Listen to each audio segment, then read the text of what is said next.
இயற்றிய நூல்கள். தொல்காப்பியர் ஆராய்ச்சி என்னும் நூலை இயற்றியவர் சி. இலக்குவனார். வள்ளுவர் கண்ட நாடும் காமமும் எனும் நூலை இயற்றியவர் தே.பொ. மீனாட்சி சுந்தரம்.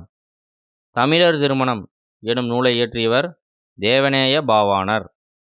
நூறாசிரியம் எனும் நூலை இயற்றியவர் பெருஞ்சித்திரனார். தொன்னூல் விளக்கம் எனும் நூலை இயற்றியவர் வீரமாமுனிவர்.